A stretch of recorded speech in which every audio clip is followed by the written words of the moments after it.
Hello everyone, welcome back to IGNOU exams. आज मैं आपको इग्नू के course BHIE 143 history of environment करवाऊंगी। गाइस, ये जो बुक है आपकी हिस्ट्री ऑफ एनवायरनमेंट, इसमें एक ब्लॉक है और जिसमें टोटल 12 यूनिट्स गिवन है। इसकी मैं ऑलमोस्ट सारी जो यूनिट्स हैं वो कंप्लीट करवा चुकी हूँ। वीडियोस मैंने अपलोड कर दी हैं। आप प्लेलिस्ट में जाके इस कोर्स के नाम से BHIE 143 से चेक कर सकते हैं। आपको ऑलमोस्ट सारी यूनिट्स मिल जाएंगी और जो अगर अभी थोड़ी बहुत रह भी गई हैं तो वो भी वीडियोस धीरे धीरे मैं अपलोड कर दूँगी। आज हम करेंगे इसकी unit 9 debates on environment and health. ये जो यूनिट 9 है debates and on environment and health, इसमें से क्वेश्चन आने के पूरे चांसेस हैं। और देखिए, ये जो यूनिट 9 है यहाँ पे इसमें ये सब चीज़ें हैं। बहुत सारे इसमें पॉलिसीज़ वगैरह गिवन है और हेल्थ के क्या इंपॉर्टेंस होते हैं, एनवायरनमेंट से कैसे इसको रिलेट किया हुआ है। इसके अलावा इस चैप्टर से सबसे इम्पॉर्टेंट चीज़ जो है ना वो है पॉलिसी, क्योंकि इसमें बहुत सारी पॉलिसीज़ दे रखी है हेल्थ से रिलेटेड और अलग अलग ईयर्स की, तो ये चीज़ आपको पढ़नी है, इसलिए ये थोड़ा ज़्यादा इम्पॉर्टेंट हो जाता है चैप्टर।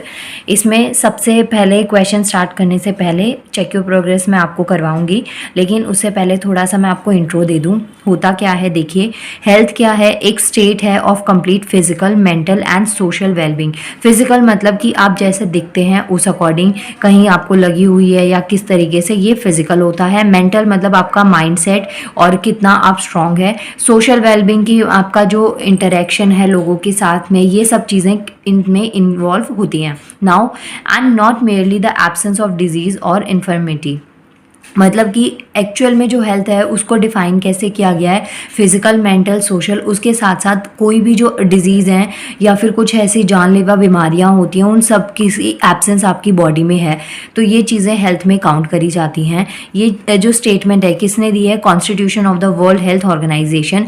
जब आप अपने आंसर में, जब आपका ऐसा कोई क्वेश्चन आता है उसमें आप इस स्टेटमेंट की फॉर्म में, ये कोट की फॉर्म में अगर आप इसको लिखते हैं तो आंसर बहुत ज़्यादा इफेक्टिव हो जाता है। Now, the term environment is used to describe in aggregate all external forces, influence and conditions which affect life, nature and growth, development and maturity of living organisms। तो ये चीज़ें क्या होती हैं, हमारे environment में आती हैं, किस तरीके से हमारी लाइफ पे इफेक्ट होता है, नेचर पे, बिहेवियर पे, जो भी ग्रोथ और डेवलपमेंट होती है इन सब पे।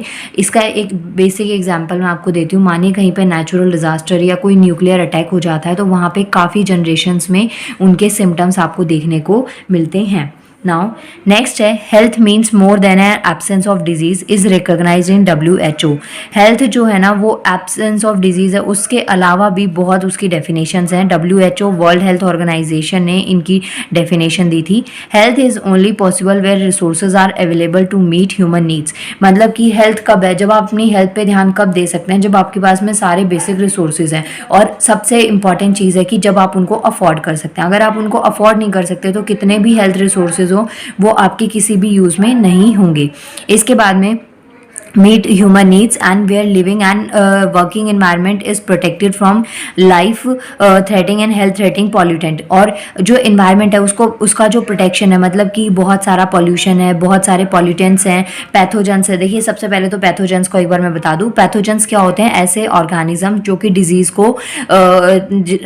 को cause करते हैं, मतलब जिनकी वजह से disease होती है या उनका वो main host होते हैं, main वजह होती है। इसका example है बहुत सारे viruses, बैक्टीरिया में आपके पास गुड और बैड बैक्टीरिया होते हैं, लेकिन यहाँ पे बैड बैक्टीरिया की मैं बात कर रही हूँ, और ये वॉर्म्स एक्सेट्रा, ये कुछ एग्जांपल है पैथोजेंस के, तो आप यहाँ पे इसको भी लिख सकते हैं।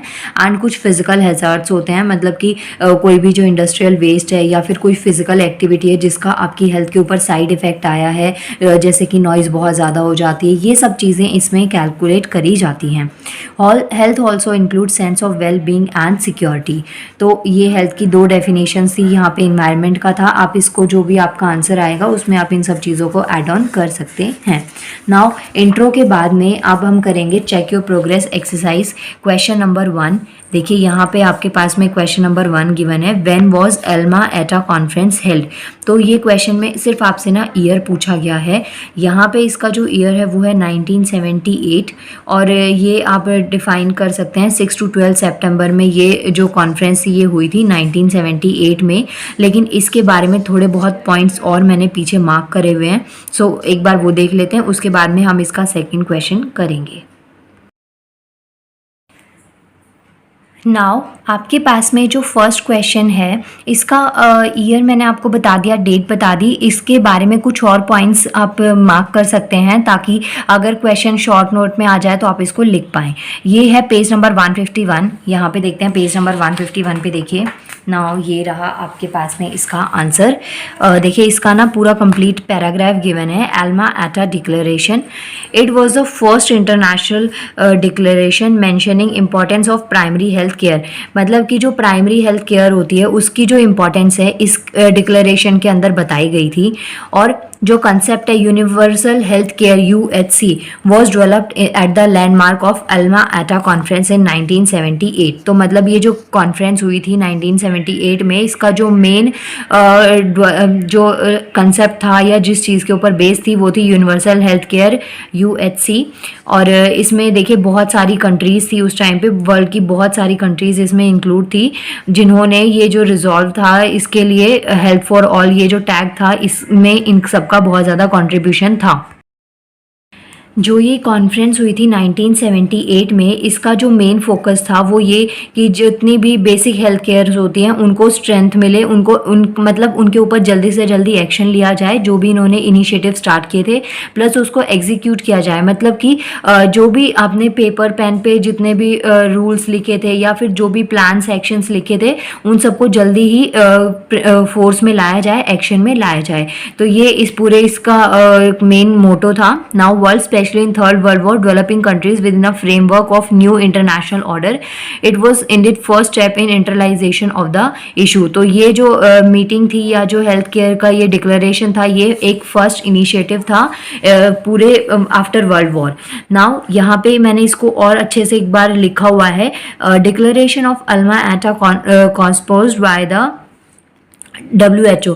तो इसे को स्पॉन्सर किसने किया था? WHO ने। As a brief document that express, मतलब कि ये एक तरीके का डॉक्यूमेंट्री थी ये जिसके अंदर ये एक्सप्रेस किया गया था कि जो भी हेल्थ होती है या डेवलपमेंट होती है वो सबकी बेसिक नीड है और अर्जेंट नीड है और इसके ऊपर बहुत जल्दी एक्शन लिया जाए और उन जो भी रूल्स बनाए हैं या जो भी हेल्थ के लिए जो जो प्रोमिसेस हैं उन सबको जल्दी ही एग्जीक्यूट किया जाए। नाउ डिक्लेरेशन ऑफ एल्मा एटा को स्पॉन्सर्ड बाय, देखिए को के बाद में डैश आएगा जो मैंने नहीं लिखा, आप कर दीजिएगा। को sponsored by WHO is a brief document that expresses the need for the urgent action by all government, all health and development workers and the world communities to protect and promote the health of all the people of the world। तो यहाँ पे इन तीन लोगों का major work बताया गया है। सबसे पहला तो जो भी गवर्नमेंट के सेक्टर में है वो, उसके अलावा जो हेल्थ और डेवलप वर्कर होते हैं, हेल्थ डेवलपमेंट के जो वर्कर्स हैं वो, मतलब वॉलंटियर्स आ जाते हैं इसमें, और उसके अलावा जो वर्ल्ड कम्युनिटीज़ हैं जो कि प्रोटेक्ट कर रही हैं इन सब चीज़ों को,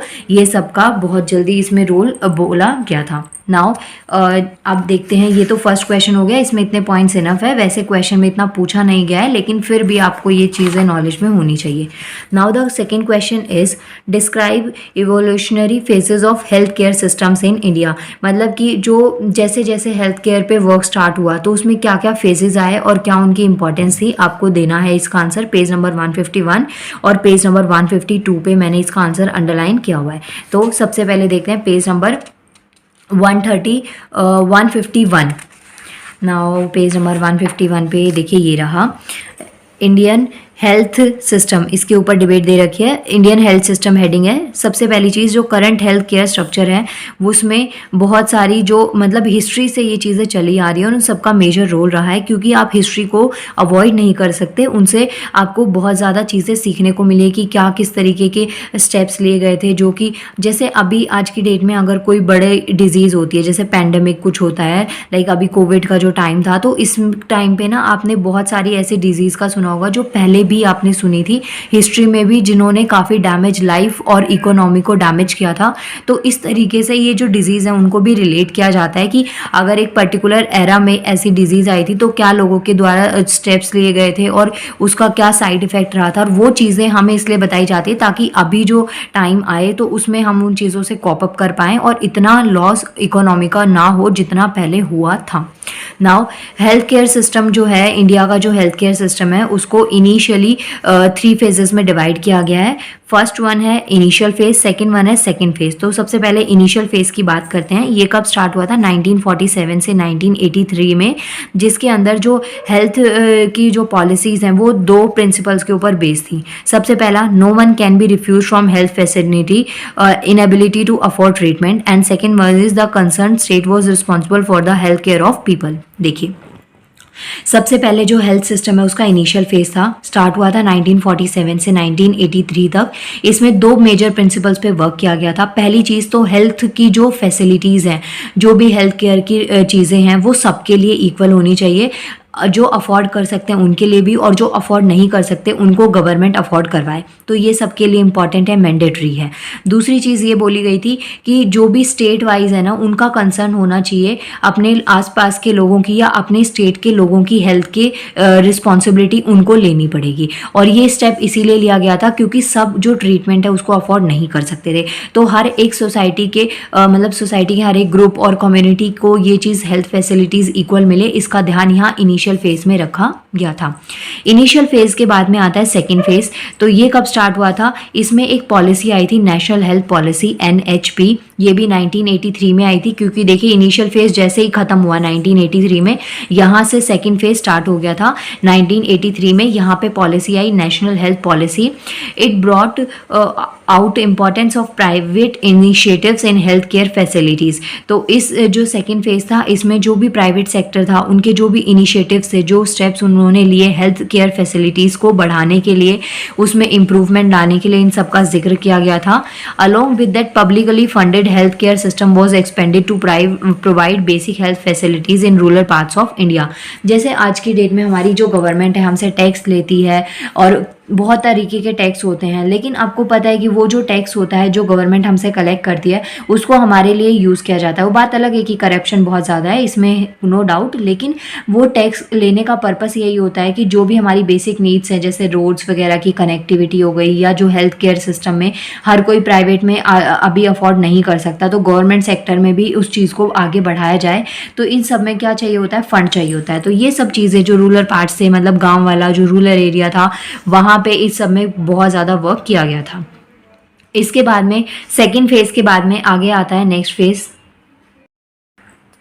नाउ यहाँ पे देखिए, जैसे ये जो NHP 1983 है, नेशनल हेल्थ पॉलिसी, इसमें जैसे जैसे एक्सटेंशन होने लगा, मतलब ये जैसे जैसे बढ़ने लगी, एक्सपेंड होने लगी, तो ये जो मेन टाइम था वो था 6 और 5 ईयर प्लान्स। और इसमें इनका ये इनिशिएटिव था या इनका ये स्टार्टिंग थी कि जितने भी रिमोट एरियाज़ होते हैं या कंट्री के हर एक कॉर्नर तक ये फैसिलिटीज़ को प्रोवाइड किया जाए।